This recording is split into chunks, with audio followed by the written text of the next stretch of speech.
चोर की दाढ़ी में तिनका। जितने हाईवे पे एक्सीडेंट होते जाते हैं गली कूचे में नहीं होते जहाँ मॉब लिंचिंग की घटना एकदम हो जाए। कानून बिल्कुल सही है क्योंकि सख्ती की ज़रूरत है। जो एनसीआरबी के आंकड़े हैं जो ये कह रहे हैं कि अगर 2021, 22 और 2000 या फिर 2020 में भी लगभग 50,000 हिट एंड रन केसेस में डेथ हुई है। क्या सोचते हैं ये हिट एंड रन मामले जो कि भारत में, और आप भी जब ड्राइव करते होंगे देखते हैं बहुत रैश ड्राइविंग किस तरह से हादसे होते हैं, सरकार ने जो सख्त नियम बनाए हैं, आप इसके पक्ष में हैं या नहीं? सरकार ने नियम बनाए हैं तो मतलब कि कुछ सोच समझ के बनाए होंगे, क्योंकि हमारे इंडिया में इतने सारे हादसे होते हैं। जब सबसे ज़्यादा हादसे हाईवे पे होते हैं, देखा होगा सबसे ज़्यादा रैश ड्राइविंग की जाती है कि लोग वहाँ पे रेस लगाते हैं एक दूसरे से आगे निकलने के जगह। ऐसे में कई बार क्या होता है कि कई लोग हिट हो जाते हैं गाड़ी से और लोग उनको छोड़ के चले जाते हैं, और काफ़ी बार होता है कि लोग उनको अस्पताल पहुंचाते हैं। लेकिन क्या होता है ऐसे में, अब ये कानून आ गया है तो लोगों के मन में डर है कि अगर हम पहुंचाते हैं तो हम पे भी बात आ सकती है। तो मतलब ये एक तरह से पक्ष में है कि भाई अगर किसी को हिट हो गया, गलती से कोई आदमी किसी को भिड़ गया, अगर हम उसको नज़दीकी अस्पताल या फिर पुलिस थाने पे इन्फॉर्म करते तो हो सकता है कि उसकी जान वहाँ पर बच सकती है। आप क्या मानते हैं इसको लेकर? आपका क्या ओपिनियन कि हिट एंड रन जो कानून है ये, इसके आप पक्ष में हैं या फिर ये जो ट्रक ड्राइवर्स हड़ताल कर रहे हैं जो उनकी नाराज़गी है वो जायज़ है? नहीं, नाराज़गी तो खैर जायज़ नहीं कह सकते हैं। थोड़ा कन्फ्यूज़न हो सकता है कानून को लेके, जैसे पहले भी कई बार हुआ है कि गवर्नमेंट कन्वे नहीं कर पाती, उन्हें समझा नहीं पाती कि इस कानून का क्या लगता है आप कृषि कानूनों का यहाँ पर जिक्र कर? इस कानून नहीं, इसी कानून की बात कर रहा हूँ। जैसे अभी मैं एक कैब ड्राइवर, जब मैं कैब में आया था तो एक ड्राइवर कह रहे थे कि अब मैं तो गाड़ी चलाना छोड़ दूँगा साहब, कि मैं 10 साल जेल में रहूँ अगर एक्सीडेंट हो जाता है। तो वहाँ उसको ये नहीं समझ में आया कि अगर वो हिट एंड रन का ही मामला होगा, अगर मान लो जैसे नॉर्मल एक्सीडेंट होता है, कई लोग वहाँ खड़े रहते हैं, वो ले जाके जब हम वहाँ जिसको हॉस्पिटल पहुँचा देते हैं, उस केस में ऐसा कुछ नहीं। लेकिन जो भाग गया उसके लिए है, आपने एक एक्सीडेंट किया, आपको पता था अगर वो हॉस्पिटल पहुँच जाएगा समय पर तो उसकी जान बच सकती है, लेकिन आप वो अनदेखी करके डर के भाग गए। लेकिन वहाँ पर मॉब लिंचिंग का एक बड़ा खतरा बता।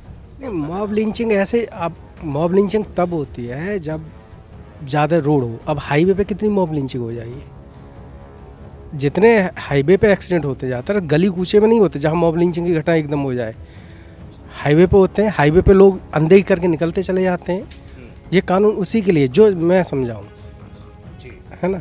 तो ये आप इसके पक्ष में कि ये कानून में सख्ती थोड़ा अगर गवर्नमेंट चाहे थोड़ा इसमें नरमी कर सकती है, थोड़ा लोगों को समझा सकती है, कानून के अपनी राय एक है उसको बता सकती है कि इसके कानून क्या फ़ायदे हैं क्या नुकसान है। मैसेज को कन्वे किया, मतलब कानून के बारे पे लोगों को और ज़्यादा जागरूक करने की आवश्यकता है। यहाँ पर बताना पड़ेगा कि किस तरह से ये कानून काम करेगा और लोगों की ज़िंदगी बचाने के लिए ये कानून। हमारे साथ में नवीन सर हैं, इस मामले में बहुत सारी इन्होंने डिटेल्स कॉपी लिखी है, इनसे आज हम बात करते हैं। और ये एक मामला ये सरकार के ऊपर, और दूसरी चीज़ है कि एक मैं सोशल मीडिया को खंगाल रहा था तो उस दौरान मैंने देखा कि बहुत सारे लोग कह रहे हैं कि केवल ट्रक ड्राइवर्स ही क्यों, और उसमें तमाम चीज़ों की बात हो रही थी कि आम लोग सबसे ज़्यादा गाड़ी व्हीकल चलाते हैं, वो लोग इसका इतना ज़्यादा विरोध नहीं कर रहे, लेकिन ट्रक ड्राइवर्स क्यों? नवीन सर क्या कहना है, ये कानून जो है ये इसको लेकर विरोध हो रहा है?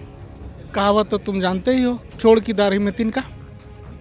चोर की दाढ़ी में तिनका होते हैं ना, तो वही मैं भी यही कहना चाहता हूँ जो तुम बोल चुके हो कि भाई गाड़ी केवल ट्रक और लॉरी तो नहीं है ना, कार भी चलाने वाले हैं, बस भी चल रहे हैं और भी चीज़ें चल रही हैं। ट्रक वाले विरोध क्यों कर रहे हैं पता है? आंकड़े ये बता रहे हैं कि हिट एंड रन के केस ज़्यादातर रात में होते हैं। रात में ज़्यादातर कौन चलते हैं? ट्रक। नो एंट्री के बाद फिर साम्राज्य। एक ये हो गया। तुम भी जानते हो कि भाई ट्रक ड्राइवर जो हैं हमारे यहाँ, हम ऐसे भी जनरल में ट्रक ड्राइवर को केवल इस मामले में नहीं बोलता, हम ऐसे ही एक मतलब हम भारतीय कानून के पालन में या फिर अपने एक कहते हैं ना नैतिकता का भी मामला होता है। आप सड़क पे जा रहे हो वाहन लेकर के, शराब पी के जा रहे हो, लापरवाही होती है। आप देख लो ना, कहीं पर भी, राजधानी है इस देश की दिल्ली, आप जाओ 2 सेकंड का इंतज़ार नहीं कर सकता, और वो 2 सेकंड की जल्दबाजी के लिए जाम लगा देगा और 2 घंटे इंतज़ार करेगा। ये हमारी मानसिकता है। मैं अपने को भी नहीं इसमें कह रहा हूँ, कई बार मुझे भी लगता है यार निकल जाऊँ, कोशिश करता हूँ कि नहीं करूँ ऐसा, लेकिन बहुत लोगों को तो कोशिश भी नहीं करना है कि नहीं चलो जाने दो, धैर्य भी नहीं है। उसके 2 सेकंड के लिए उसमें क्या होता है, देखो, ट्रक वालों की जहाँ तक बात है, एक दलील ये दी जा रही है कि 10 साल जेल चले जाएंगे, उसका परिवार बर्बाद हो जाएगा। हम जिसकी जान चली जा रही है उसका क्या होगा? आप ये बताओ कि अगर आप किसी को धक्का दे के आप मार दे रहे हो, या गलती से ही, मैं नहीं कर रहा हूँ, कई बार गलती भी होती है, हो सकता है सामने वाले ने ही गलती की है, सामने वाले नहीं, लेकिन अगर वो रोड पे गिरा हुआ है तो भाई वो उसको क्या कर सकते हो? उसकी सबसे पहले तो यही है ना, गलती उस बाद में देखा जाएगा ना कि गलती किसकी है, उसकी जान बचाना प्राथमिकता है ना। ये जो कहा जा रहा है कि मॉब लिंचिंग हो जाए, एक बहुत अच्छी बात उसने कहा है कि मॉब लिंचिंग कैसे हो जाएगा। ज़्यादातर मामले तो गली कूचे में तो होते हैं, हिट एंड रन के मामले कहाँ होते हैं? जहाँ सड़कें चौक, ठीक है। और कहीं भी अगर मान लीजिए कि अगर उस तरह का मामला, तो ये तो कॉमन सेंस है ना कि भाई यहाँ पे हमारा खटिया खड़ी हो जाएगी तो यहाँ से भाग लो। लेकिन जहाँ पे नहीं है वहाँ से भी भाग लेते हैं, कानून अगर नहीं होता है तो, क्योंकि नैतिकता नाम की चीज़ तो है नहीं। नैतिकता नाम की तो चीज़ है नहीं। मुझसे अगर लग गई, चाहे सामने वाले से ही लग गई, अगर मैं उसको उठा के बगल के अस्पताल पहुँचा सकूँ और उसकी जान बच जाती है, तो कम से कम खुद की आत्मा, मैं अपनी आत्मा को भी जवाब दे पाऊँगा, है ना। और एक परिवार बच जाएगा। लेकिन किसमें इतना सोचने की है फुर्सत की, हाँ ये नहीं करेंगे, तो कानून आता कहाँ है? कानून की भूमिका वहीं होती है जब आप, कोई समाज, कोई व्यक्ति जितना ज़्यादा अनैतिक होता है ना, कानून की चाबुक की उतनी ही ज़रूरत पड़ती है। हमें कानून की ही चाबुक की ज़रूरत है। ये जो हिट एंड रन के मामले आपने तमाम लोगों से सुना है कि किस तरह के अलग अलग ओपिनियन यहाँ पर इसको लेकर है, लेकिन ज़्यादातर लोग इस बार मामले पे सहमत हैं कि कानून को सख्त होना चाहिए। हालांकि अगर इसमें ट्रक ड्राइवर्स की कोई अपनी व्यक्तिगत परेशानी उनकी है, या उनकी लगता है कि भाई सबसे ज़्यादा हाईवेज़ वगैरह में या उनका चलना ज़्यादा होता है और उनसे इस तरह के मामले होते हैं, तो उसको देखते सरकार कोई बीच का रास्ता एक निकाल सकती है। एक आखिरी कमेंट में यहाँ पे स्वप्नल सोनल हैं हमारे सीनियर, इनसे हम पूछते हैं, ये भी कार ड्राइव करते हैं, लॉन्ग रूट पे भी जाते हैं, क्या हिट एंड रन मामले में जो नाराज़गी यहाँ पर ट्रक ड्राइवर्स की है, और वो मोस्टली वही दिख रहे हैं, वही हड़ताल कर रहे हैं। लेकिन हालांकि अब तो हड़ताल वापस ले ली गई है, चीज़ें नॉर्मलाइज हो रही हैं, लेकिन अभी भी कहा जा रहा है कि अगर कानून लागू हुआ तो हम फिर से हड़ताल में उतर जाएंगे।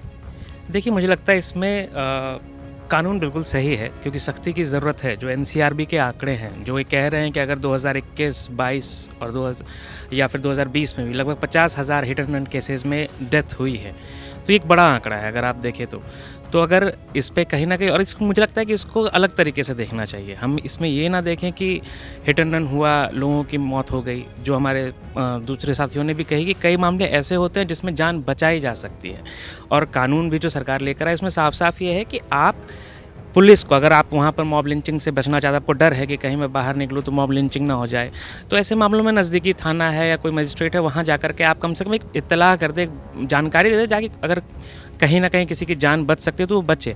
हम अगर इस तरफ से देखें, जो ट्रक ड्राइवर्स हमारे कह रहे हैं, जाहिर तौर पर कानून, जो भी चीज़ें रखी गई हैं, जो नियम कानून है, उसको सही तरीके से एक बार उनको समझाने की ज़रूरत है कि ये बुरा नहीं है, ये आपके हित में है, आपके विरोध में नहीं है, बिल्कुल। और आपको डर क्यों है?